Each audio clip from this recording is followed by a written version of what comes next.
Most people completely misunderstand what it actually takes to register a company in Myanmar. And because of that misunderstanding, they either ignore one of the most strategically positioned but highly complex emerging markets in Southeast Asia, or they attempt to enter without preparation and get trapped in approval delays, regulatory confusion, and compliance requirements they never expect. And that is exactly what happened to Michael, a 41-year-old entrepreneur from Los Angeles, who had been exploring manufacturing and trade opportunities across Southeast Asia for his import-export business. At first, Myanmar was not even on his list. He was focused on Thailand, Vietnam, and Malaysia. Countries with stronger international visibility, more stable investment environments, and clearer business ecosystems. But one conversation changed everything. A regional trade consultant told him something unexpected. He said, "If you understand how to properly register a company in Myanmar, you gain access to one of the last relatively untapped manufacturing and sourcing markets in Asia." Michael didn't believe it at first. Myanmar sounded complicated, politically sensitive, and difficult to navigate. But what he didn't realize was something important. Myanmar does have a formal legal structure for company registration, including limited liability companies, often structured as private companies under the Myanmar Companies Law, which allows both local and foreign investors to establish legally recognized business entities. And that is where the real journey begins. Because Michael assumed registering a company would be straightforward. Fill out forms, submit documents, get approval, and start operating. But what he discovered instead was a structured legal process involving the Directorate of Investment and Company Administration, commonly known as DICA, tax registration, potential investment permits depending on foreign ownership level, and banking compliance procedures that must be completed step by step. And here's where things get interesting. Because in Myanmar, the challenge is not lack of structure. It is understanding the structure correctly. But before we break it down, you need to understand something critical. An LLC in Myanmar is typically registered as a private company, limited by shares. It's a legal entity that allows shareholders to limit personal liability while conducting business activities under Myanmar law. It can open bank accounts, hire employees, sign contracts, and operate commercially. However, foreign ownership rules may vary depending on the sector, and certain industries require approval from the Myanmar Investment Commission. Now let's go back to Michael's journey. He arrives in Yangon, the country's commercial hub, expecting a complicated but linear process. He meets a local advisor named Sarah, a Myanmar-based legal consultant who has helped foreign investors establish companies across the region. And the first thing she tells him immediately reshapes his expectations. She says, "In Myanmar, company registration is not one simple filing. It is a digital process combined with regulatory approval, and each step depends on the previous one being correct."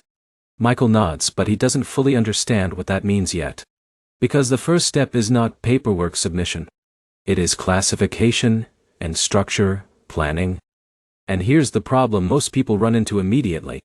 They try to register a company without fully defining their business activity in a way that aligns with Myanmar's investment classification system. But in Myanmar, your business activity determines whether you need additional investment approval, what level of foreign ownership is allowed, and how long the approval process will take. So Zara asks Michael a simple question. "What exactly is your business model in Myanmar?" He replies, "Manufacturing, sourcing, and supply chain coordination for consumer goods." And she immediately pauses. Because that is too broad. And this is where many applications start to slow down or get reviewed more carefully. So she helps him refine it into something more structured: import-export facilitation and regional supply chain coordination services. That refinement becomes the foundation of everything that follows. But here's where things get even more important. Because once business activity is defined, the next step is name reservation and company profile creation through the DIA online system. Myanmar has moved toward a digital registration platform called MyCo, which handles company and corporation applications electronically. Michael assumes this will be simple. But what happens next surprises him. 2 of his proposed company names are rejected due to similarity with existing registered entities. The third requires minor adjustments before approval. And this is where Sarah gives him a key insight.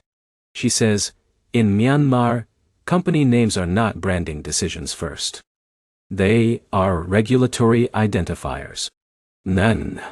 That means your company name must pass legal clearance before it becomes a market identity. And once the name is approved, you move into document preparation. This is where the process becomes more structured and technical. Because now you must prepare your company constitution, shareholder structure, director details, and registered office information. And this is where Emily, another entrepreneur from Texas, nearly gave up entirely. Emily attempted to register a consulting company using a generic international template she had used in other countries. But her application was delayed. Why? Because Myanmar requires specific compliance formatting aligned with its company's law, and documents must be submitted correctly through the MICO system, with precise shareholder and governance information. And this is where frustration begins to build. Because what looks simple becomes highly procedural. But here's the insight Sarah gives Michael that changes everything. She says, Myanmar is not unpredictable. It is procedural and digital. If your data is correct, the system works quickly. If it is incorrect, the system stops immediately. And that becomes the turning point. Because once Michael understands sequence and accuracy, everything becomes more manageable. So he begins preparing carefully. He gathers notarized identification documents, prepares shareholder agreements, defines his business scope clearly, and ensures his documents align with investment classification rules. And that preparation pays off. Because when he submits his application through the MICO system, it moves forward without immediate rejection. But here's where things become more layered. Because company registration in Myanmar is not a single approval. It is a multi-stage legal process. First, incorporation approval through DICA.tia. Second, issuance of the certificate of incorporation. Third, tax registration with the Internal Revenue Department. .a. And fourth, banking setup and operational compliance verification. And this is where many foreign entrepreneurs misunderstand timing. They assume incorporation equals full operational readiness. But in reality, incorporation is just legal recognition. After incorporation, Michael receives his official registration certificate. And that moment feels like completion. But Sarah immediately clarifies something important. You are incorporated, but you are not fully operational yet. Because next comes tax registration. And this is where Daniel, another entrepreneur from California, encountered unexpected delays. He assumed tax registration would automatically follow incorporation. But in Myanmar, you must register separately with tax authorities, obtain a tax identification number, and ensure your declared business activity matches your registered classification. And this classification matters more than most people realize. Because it determines tax obligations, reporting requirements, and compliance expectations moving forward. If there is a mismatch, corrections may be required before full activation. But Michael avoids this mistake because he prepares everything early. And that preparation speeds up the process significantly. But here's where things shift again. Because now, he must open a corporate bank account. And this step is often one of the most sensitive parts of the entire process. Banks require incorporation documents, shareholder identification, proof of address, business activity descriptions, and compliance verification. And in some cases, in-person verification may be required depending on the bank. This is where Jessica, another founder from New York, faced delays she did not expect. She had completed incorporation successfully. She had tax registration in progress. But her banking application stalled due to inconsistent documentation formatting and missing verification details. And this is where most entrepreneurs realize something important. Legal registration and operational activation are not the same thing. But Michael learns from this early. So he prepares everything in advance. Certified translations, financial statements, shareholder verification documents, and business contracts. And because of that preparation, his banking approval moves faster than expected. But here's the deeper insight most people miss. In Myanmar, success is not just about paperwork accuracy. It is about alignment. Alignment between business activity, legal structure, tax classification, and banking documentation. When those elements align, the system functions efficiently.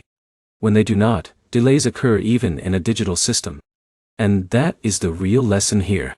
Because when you zoom out, registering an LLC in Myanmar is not just bureaucracy. It is a structured digital legal system designed to ensure transparency, compliance, and economic order in a transitioning market. And once you understand that structure, everything becomes more predictable. Michael is no longer guessing. He is operating with clarity and control. And that shift changes everything. But here's a curiosity loop most people never consider. Because Myanmar sits in one of the most strategically important corridors in Southeast Asia, connecting India, China, Thailand, and Laos, making it a long-term positioning market for manufacturing, logistics, and regional trade expansion. And businesses that enter early and structure correctly can position themselves for future growth when market conditions evolve. But only if they set up properly from the beginning. Because mistakes in early registration can limit future flexibility. So let's bring everything together clearly. First, you define your business activity precisely according to Myanmar's classification system. Second, you reserve your company name and create your digital profile through the MICO system. Third, you prepare legally compliant incorporation documents, including shareholder and governance structure. Fourth, you complete incorporation approval through DICA and receive your certificate. Fifth, you register for tax identification. And finally, you open a corporate bank account to activate operations. Each step builds on the previous one. And skipping or misordering even one step can create delays or compliance issues. But when done correctly, the system becomes efficient and logical. And here is the final insight that ties everything together. Most people think registering a company in Myanmar is about navigating bureaucracy. But in reality, it is about understanding a structured digital legal system and following it precisely. Once you understand the sequence, you gain control. And once you gain control, international business stops feeling uncertain and starts becoming strategic. Michael, Emily, Daniel, and Jessica all started with confusion. But the ones who succeeded were the ones who respected the system, prepared properly, and followed each step in order. And that is the real takeaway. Myanmar is not a random or impossible jurisdiction for company formation. It is a structured, digitalized system that rewards preparation, accuracy, and sequence. So if you are considering registering an LLC in Myanmar, the real question is not whether it can be done. It is whether you are ready to follow the process exactly as designed without skipping the details that matter. Because once you do, you will realize something powerful. Global opportunity is not chaos.